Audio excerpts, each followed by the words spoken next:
Physical media man, physical media man, physical media man. What'd you buy?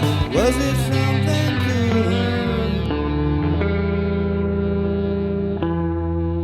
good? What's up, guys? Physical Media Man back here again for another Physical Media Man Monday video. Before I get started, make sure to like, subscribe, comment, leave feedback, do a lot of good stuff down below. I'll leave the links to my Instagram page, my Physical Media Man store Instagram page, my website, where you can get some Physical Media Man merchandise, my Instagram, my Letterboxd account, my Twitter.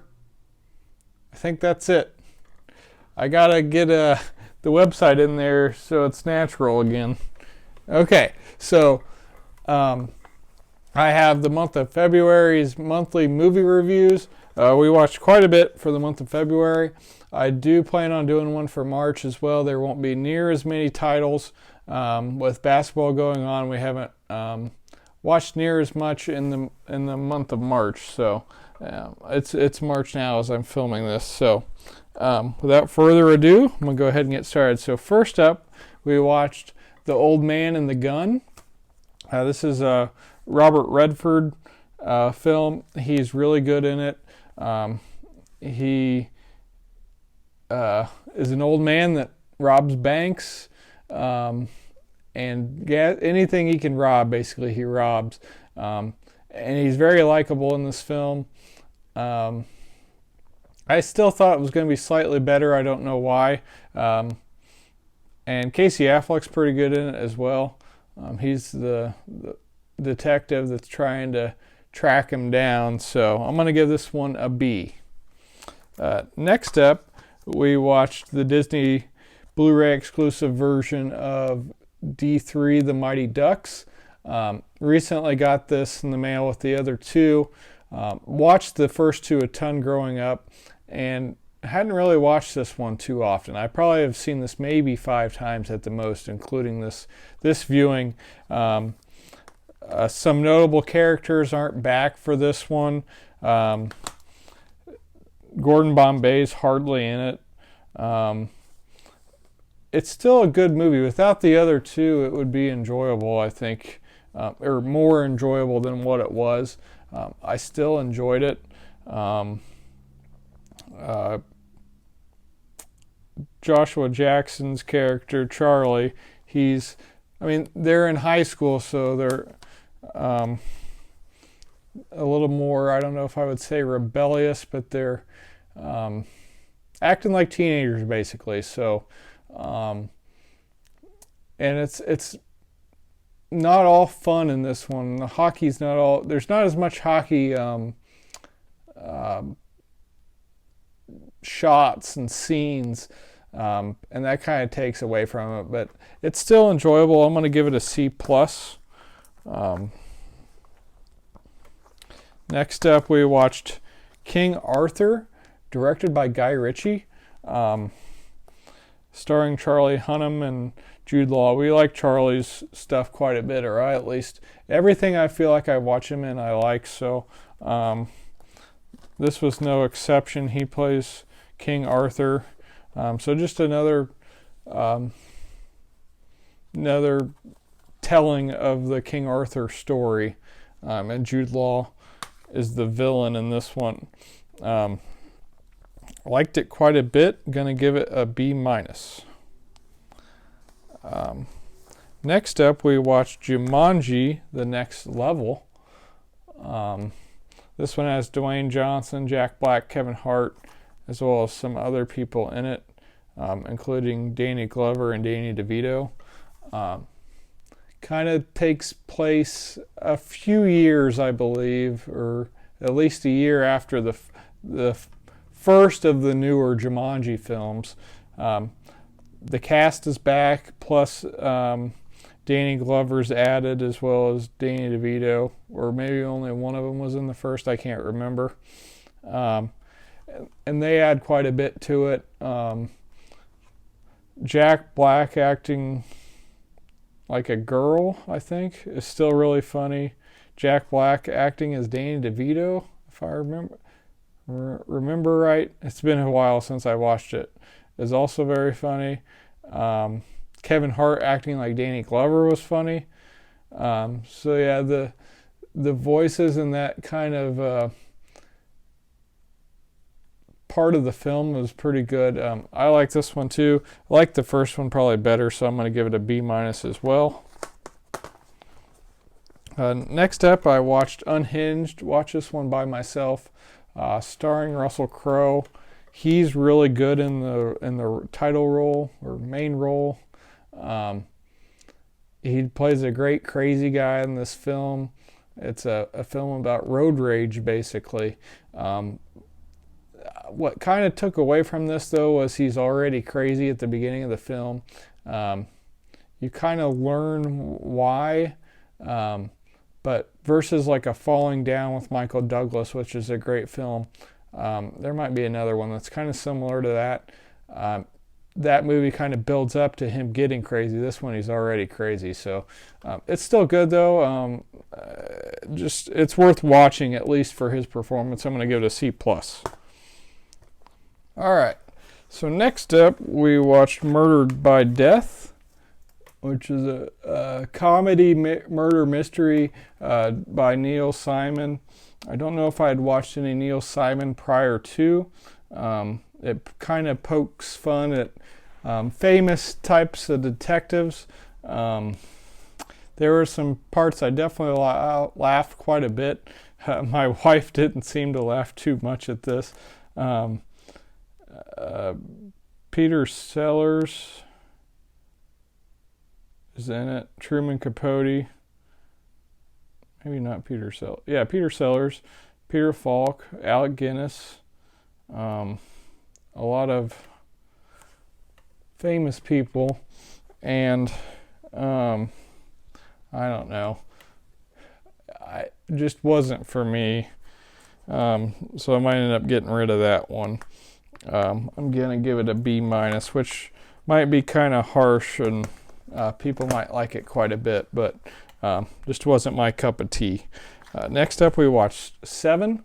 This is at least the second time I've watched it. My wife had never seen it.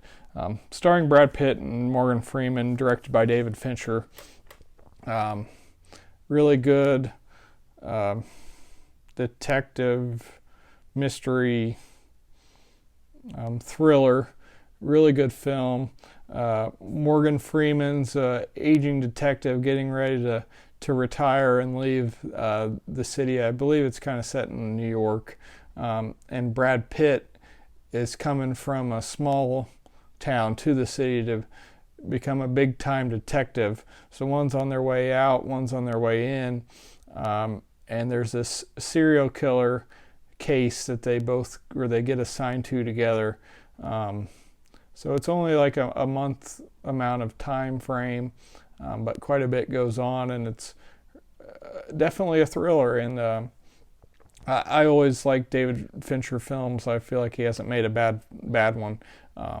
Gonna give it an A. Next up was a first time watch for me. We got Adventures in Babysitting. I feel like I always get this one confused with Don't Tell Mom the Babysitter's Dead for some reason. So I finally picked up a copy, enjoyed it quite a bit. So Elizabeth Shue plays the babysitter. She's babysitting a girl who is hilarious. She really likes Thor, the superhero, which was awesome. And her older brother he's attracted to Elizabeth Shue and wants to date her, but she's dating this I don't remember what his name is, but he's not a very nice guy. He drives a Camaro IROC Z, I believe, or at least a Camaro. It's really cool, and I was kind of hoping it was in the movie more, but it wasn't. This is directed by Chris Columbus. So Elizabeth Shue's character, the place she's babysitting at is in the suburbs of Chicago. Her friend says she's going to run away, so she's at the Chicago train station trying to leave. So the adventurer is trying to get to Chicago and pick her up, and a whole bunch of stuff happens along the way. I like this one quite a bit. I'm going to give it a B. Next up was a second time watch for me. We got Mean Girls, which follows Lindsay Lohan, who was kind of homeschooled all through middle school. So now she's entering high school, or she's at least a sophomore or junior or something. And she's going to a public school or a school with other kids for the first time. She initially becomes friends with the not as popular kids, and she gets asked to sit at the popular table with these girls that are mean girls, or plastics, I think they call them, or something. And so they basically have her try to infiltrate them, but then she kind of becomes friends with them, and a whole bunch of stuff happens. And but it's pretty funny. I enjoy that one. I'm gonna give it a B. Next up, we watch Miss Congeniality, as well as Miss Congeniality 2 a couple days later, both starring Sandra Bullock as an FBI agent. And she's a tough, no-nonsense woman, and she has to go undercover in a beauty pageant, and it's kind of completely out of her realm. So there's funny parts. It's a pretty good movie. I liked it quite a bit. I'll give the first one a B- and the second one a C. Some of the important characters are not back for the second one, so that definitely took away from it. So I won't ruin the second one with talking anymore about, or ruin the first one with talking about the second one. So yeah, pretty enjoyable films. Next up, I watched Repo Man. This is a VHS copy, which I thought was really cool. And I don't know, it kind of was like, not really skipping, but there would be a line here and there that was going through it. I don't know if I think it's the tape, not the VCR. I was playing it on a new VCR that I had purchased. And it follows Emilio Estevez's character, who's just recently graduated high school, and he doesn't know what to do. So he ends up getting into the world of automobile repossession. So just kind of the crazy things that happen. And I don't know, I thought it was going to be better. It has a Criterion release. A lot of people seem to like this one. And this is another one that I just didn't get into as much. I'm going to give it a C. Next up, we watched The Last of the Mohicans, starring Daniel Day-Lewis, directed by Michael Mann. I hadn't watched this one in a very long time, probably since before high school, and I really enjoyed revisiting it. We were getting ready to go to Asheville, North Carolina, and this was mostly filmed right outside of there at Chimney Rock Park, and there were some filming locations there that I wanted to see, so we wanted to revisit the movie. We didn't get as close as I hoped. There's also some spots near there, not at Chimney Rock, but at another place that I might try to go to next time we go back to Asheville.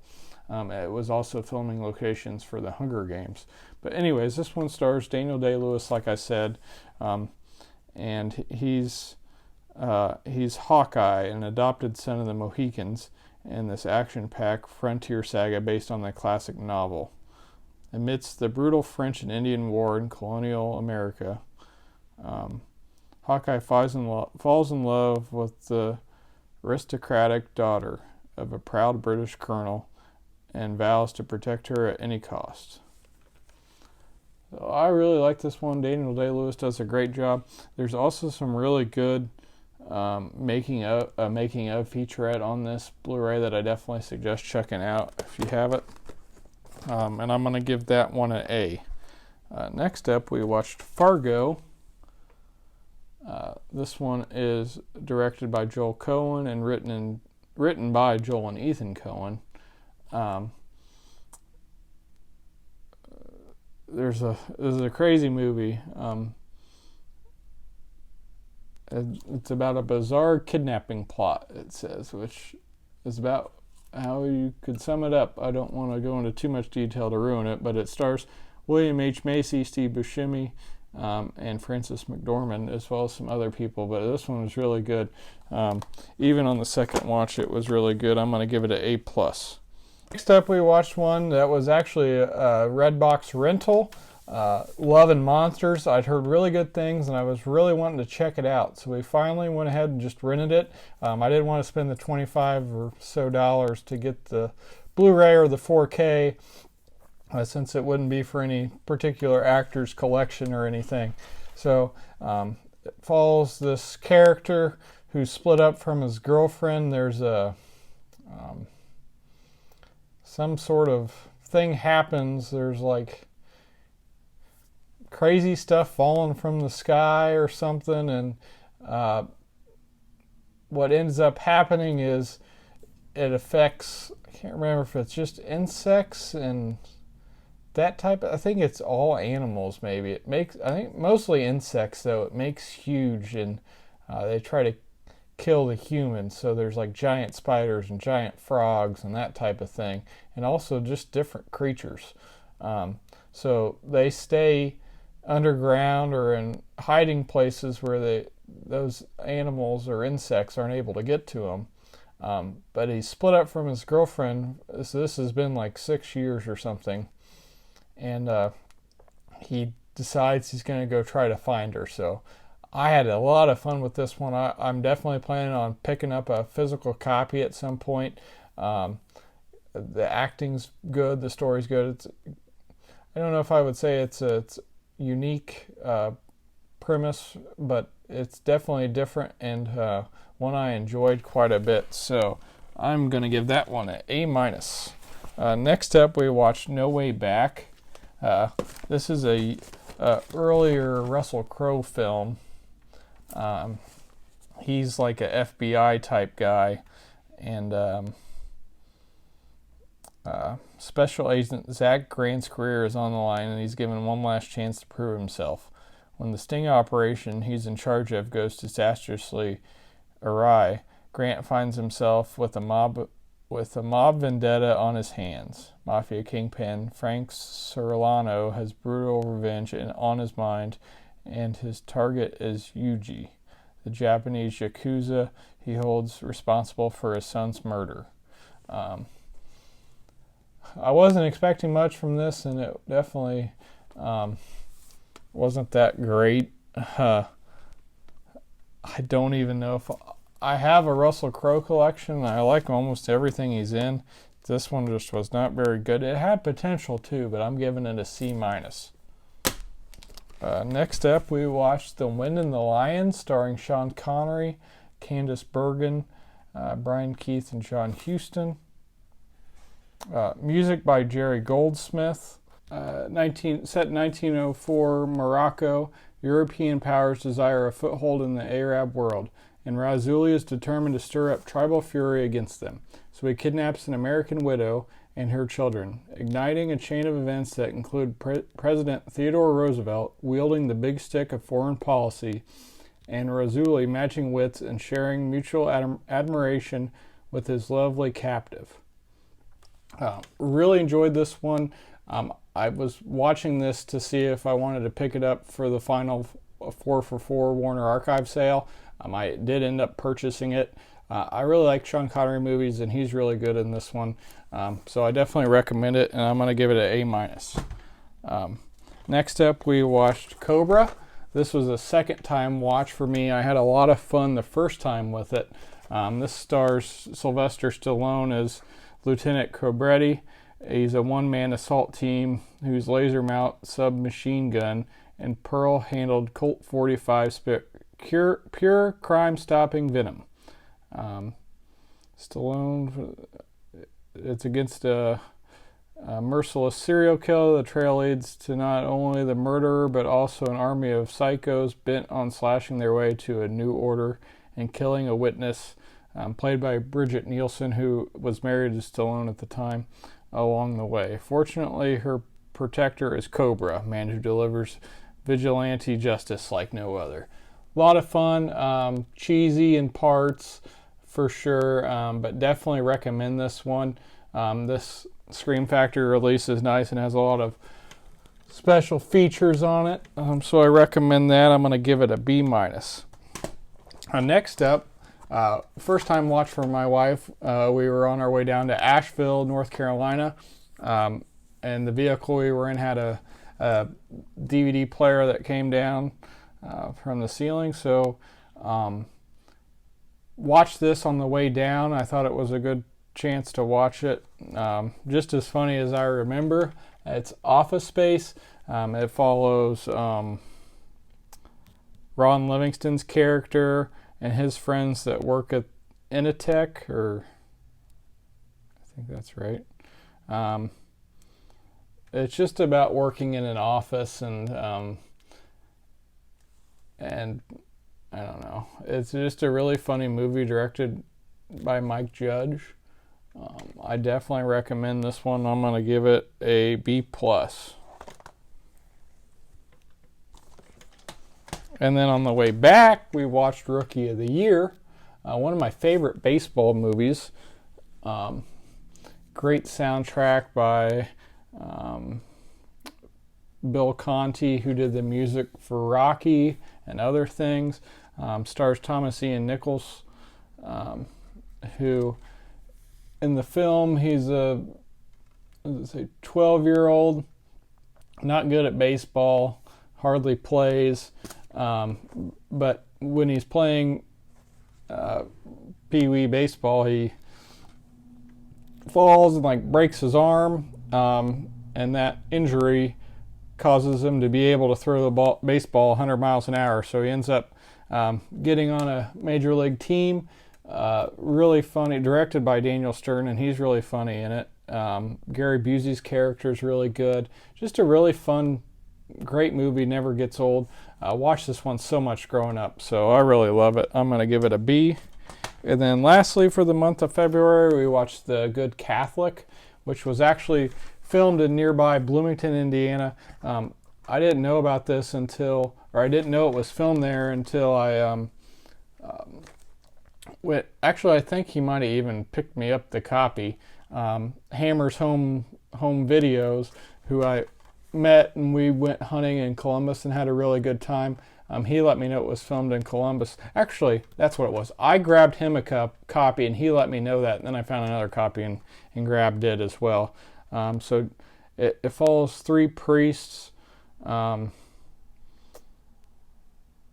of them's a Franciscan father, and that's John C. McGinley from Scrubs and a ton of stuff. He's really talented. Danny Glover's in it as well, and it follows the younger priest, and he always wanted to be a priest. But he's trying to figure out what he wants to do with his life. Basically, he likes what he does, but is it the right type of thing? And I know a lot of people really liked it, and I didn't hate it. I enjoyed it. I was just expecting it to be a little better, so I'm going to give it a C+ because of that. But it was really neat to see a lot of the familiar places in Bloomington during this movie. So that's everything. I know it's not a pickup video, but I'll still do a elevator, I guess, so you can see what we watched here. There we go. All right, so there we go. And there's the thumbnail. All right, so this is Physical Media Man signing off. Physical Media will never die.